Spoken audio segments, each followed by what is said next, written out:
Welcome back, everyone. Well, I'm out in the shop, and hopefully, as you can see, I am getting ready to assemble the two-piece billet aluminum rims that I have for the 442. So I had to come up with some type of jig, something to hold the center in place and be able to lock it down so that it's level, and also so I can set a specific backspace for the rim. It's an 8-inch hoop, and I'm putting it dead center right at 4-inch backspace. So I needed something that was going to be able to hold that down. And actually, Gary Willard gave me some really good ideas, and I ended up going with a company called Midwest Steel and Aluminum, and they sell decking plate, and they'll cut it to whatever specifications you want. So I had it cut a little oversized. I think this is like 19 by 19 because it's an 18-inch rim, so it gives it something to sit on. And they guarantee this decking plate to be within like 15 thousandths of an inch flat, and it's really nice. They do quality work. So if you're looking for something like that, that's the place you want to go. So anyway, so that was my flat surface. This is what I'm starting with, and I bought some sheet aluminum, really thin, and I'm using this as like almost like a spacer to space up this rotor. So you buy a rotor for your vehicle, it's cut straight, or as soon as you put it on, it would pulsate, right? So that was my thinking. So here I am, I'm going to put a rotor down as my base, and then I bought, I think it's like 1.5 inch spacer, bolt-in spacer. So this is bolted to the top. Back when I started this project, I was going to go with your typical G-body, kind of low buck brake upgrade, because the front rotors on those cars are like 11 inches, so you could upgrade it to a 12-inch rotor. And you'd use like a B-body spindle and a set of special upper control arms, and then you would use, to get the right bolt pattern, you would use a Camaro, like a 90s Camaro, late 80s, 90s Camaro 1LE rotor. So I'd already bought the rotors, and of course you saw the direction I went with the C5 rotor. So I had these sitting around. I'm like, man, this will make a great base, and this will be perfect because it's kind of machined. It's supposed to be flat, true. So I use that for a base, and then put this on top. So I bought a height gauge, and what I decided to do was to pick multiple points all the way around the rotor, and I wanted to check it versus what I know flat, and check this check the surface of the rotor.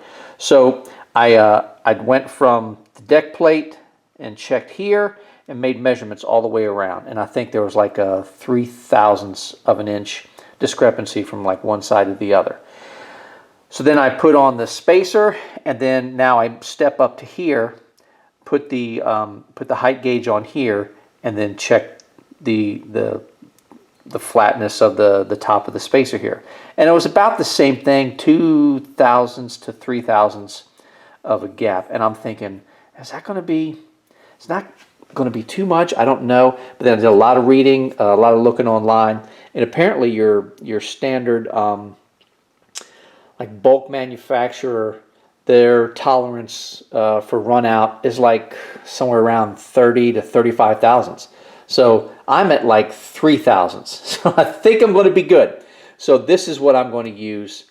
And basically you take the center, that goes in the freezer. I'm going to polish everything first. I want to get a good polish on it. That way I can get right up here against the lip where it mates up with the hoop. Probably like the hardest part to get to. Polish the whole thing, make sure it's just a last good polish, and make sure that there's any defects or anything, I get that out. Polish this up. This goes into the freezer. So I take it in the house, put it in the freezer, about 3 hours. I think I'm going to leave it in there. So that goes in the freezer for 3 hours, and then I got a hoop sitting over here that still needs to be worked on. But you take the hoop, and once you hit about the 2-hour mark with the center in the freezer, you preheat the oven to 400 degrees, and then you slide the hoop into the oven and let that basically cook in the oven for about an hour. That's what I'm going to go with.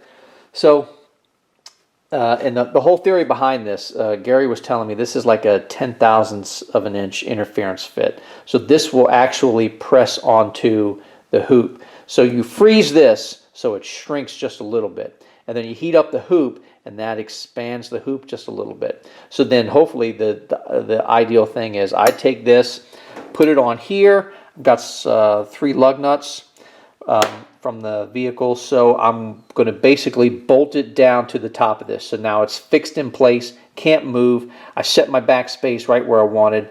It's as flat as I can get it, right? Is the best run out that I can do. So then this gets bolted in right out of the freezer. Then I run in the house, grab the hoop out of the oven, come out here, and the hoop should slide right over top of the center, and then I can move the valve stem hole where I want it and set everything up. And then once these two are sitting here, everything is level with where I want it. You just walk away.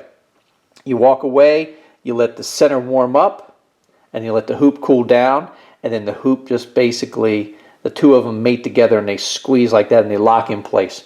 And then that thing isn't going anywhere without some effort. And then all I got to do is take it out to a shop, and I'm going to have them TIG weld the entire back side perimeter of the entire rim, and that way a good TIG weld and it'll lock it in place, and then that'll be it. So now what I need to do, I got one hoop that's I've polished and cleaned up, and I've got one center that I've polished, and the center is in the freezer, and I'm just waiting for my time, and then I'm going to put the hoop in the oven, and then we're going to put these two together. And I'm really nervous because I've never done anything like this before. And Gary said, hey, look, it's not that bad. You're going to worry more about doing it than actually doing it. So I'm going to trust him on that. He hasn't steered me wrong yet. So he's been really good with me. I've sent him a couple of emails picking his mind about things. And boy, I don't know. So anyway, so that's what we're getting ready to do.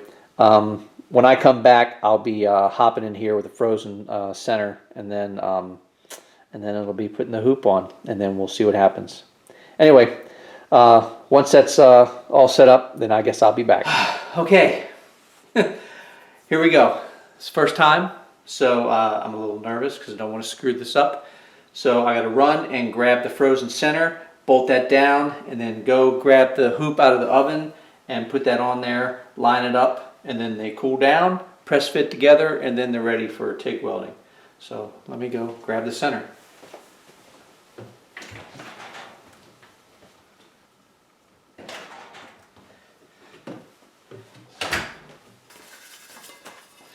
Oh yeah, this thing is freezing cold. Holy cow. Okay, so the center goes on. Then I use 3 lug nuts, bolted down into my jig, fixture, whatever you want to call it. So that way I know when this is warming up and the hoop is cooling down, there's not going to be any flexing or moving. This thing is locked into this jig, and it's perfect. So now, run and grab the hoop out of the oven, goes on there, and then that's it.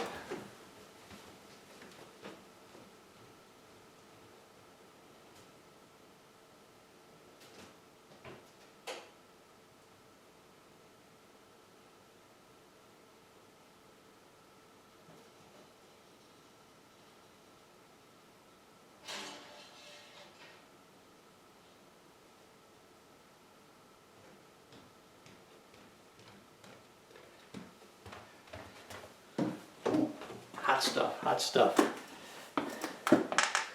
Okay. This should just fit together nice and easy. Oh, you can hear it sizzling and it hits the rim. Okay.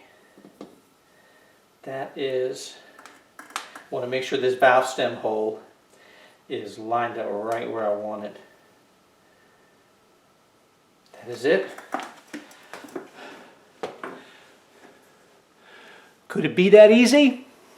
Let's find out.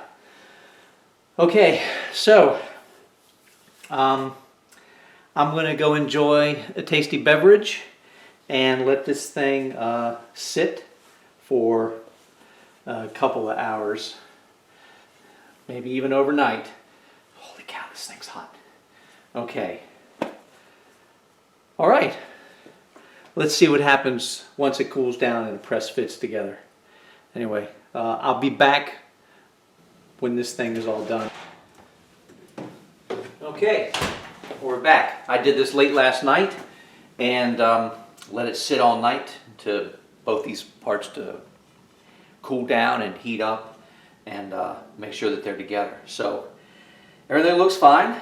Let me get these loose out of the fixture and see what we got.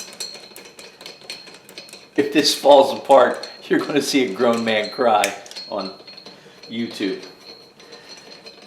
I don't think so, though. There we go.